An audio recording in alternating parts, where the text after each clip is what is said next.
ताजमहल पूरी दुनिया इसे मोहब्बत की निशानी के नाम से जानती है। मुग़ल बादशाह शाहजहां ने ये कभी नहीं सोचा होगा कि उसकी बनाई हुई मोहब्बत की इस निशानी को, जिसे दुनिया ताजमहल के नाम से जानती है, उसका इस्तेमाल कभी भारत में नफ़रत फैलाने के लिए किया जाएगा। देश के एक मूर्ख और अनपढ़ व्यक्ति ने ताजमहल के तहखाने के एक हिस्से को खोलने की याचिका दायर की है और भांड मीडिया उस पर 24/7 डिबेट कराने में लगा है। सुबह शाम टीवी पर सिर्फ और सिर्फ ताजमहल के चर्चे हैं, 22 कमरों के चर्चे हैं, मगर उन तहखानों की हकीकत क्या है? सवाल ये है। दरअसल ताजमहल के तहखाने और बाकी हिस्से सन 1990 ईस्वी तक जनता के लिए खुले थे। कोई भी इन तहखानों में आ जा सकता था। कई पीढ़ियों ने इसे देख लिया। यहाँ न कोई मूर्ति है, न ही कोई चिन्ह है। ताज के जो हिस्से बंद किए गए वो धार्मिक कारणों से नहीं किए गए, बल्कि ताजमहल में भीड़ और सुरक्षा कारणों के लिए ऐसा किया गया। तहखाने में मौजूद गलियारों के ऊपर ही ताजमहल खड़ा है। ये एक सच है कि हेरिटेज स्मारक के संरक्षण और पर्यटकों की सुरक्षा के लिए ASI ने पूरे देश में स्मारकों के कुछ हिस्सों को बंद कर दिया है। ऐसा ताजमहल के साथ नहीं है। ऐसे बहुत सारी इमारतें हैं जिनको ASI ने पूरे देश में बंद किया हुआ है।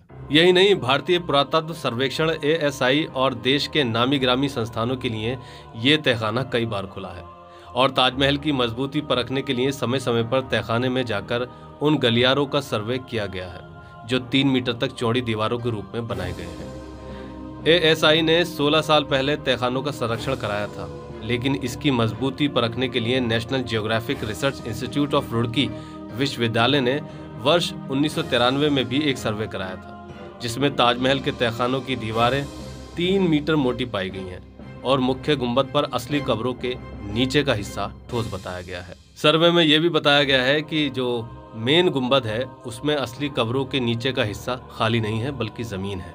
रुड़की विश्वविद्यालय ने इस सर्वे में इलेक्ट्रिकल मैग्नेटिक प्रोफाइलिंग तकनीक, शेयर वेव स्टडी और ग्रेविटी एंड जियो रडार तकनीक का उपयोग किया था। ताजमहल पर भूकंप के प्रभाव के लिए रुड़की विश्वविद्यालय के अर्थक्वेक इंजीनियरिंग विभाग ने साल 1993 में सर्वे कराया था।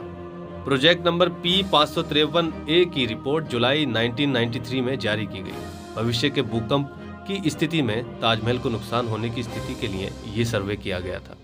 इसके लिए ताजमहल के तहखानों को खोला गया, जिसमें गुंबद, मीनारें, तहखानों की दीवारों की मजबूती को जांचा गया।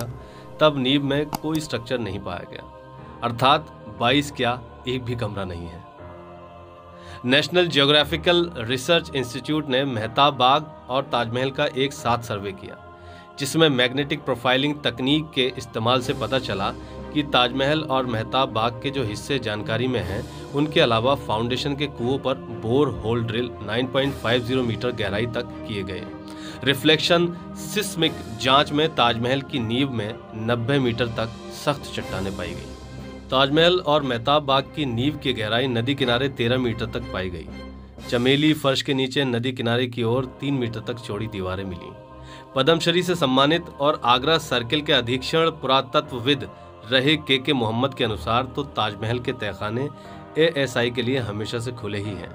केवल पर्यटकों के लिए इन्हें बंद किया गया है और ये ज़रूरी है, जिसकी वजह से भीड़ उन तहखानों में न जाए और जो ताजमहल जैसी इमारतें हैं उनको हमेशा सेफ और बचाया जा सके। इसमें पर्यटक भी सेफ रहते हैं।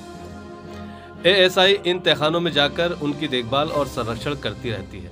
वह कई बार तहखाने में संरक्षण कार्यों के लिए गए हैं, पर उन्होंने कोई धार्मिक प्रतीक चिन्ह नहीं देखा है।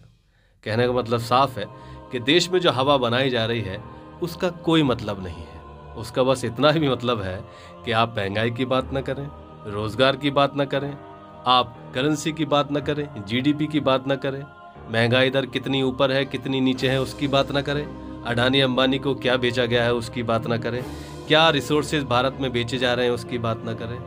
तो मुद्दों की बात आप ना करें।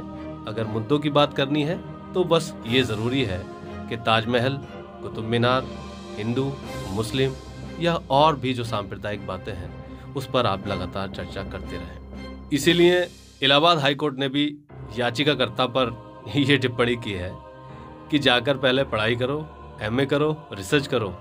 इतिहास आपके हिसाब से नहीं लिखा जाएगा कि उन 22 कमरों में क्या है। स्टडी करने का मतलब सीधा सीधा कोर्ट का यह है कि अगर आप जानकार होते तो आपको पता होता कि देश में ऐसे संस्थान हैं जो समय समय पर हेरिटेज बिल्डिंग्स के तहखाने, कमरे या उन सभी चीज़ों को खोलकर उनका सर्वेक्षण करते रहते हैं, जिससे ये नापा जा सके कि उनकी मजबूती और उनकी ताकत बिल्डिंगों की कितनी है।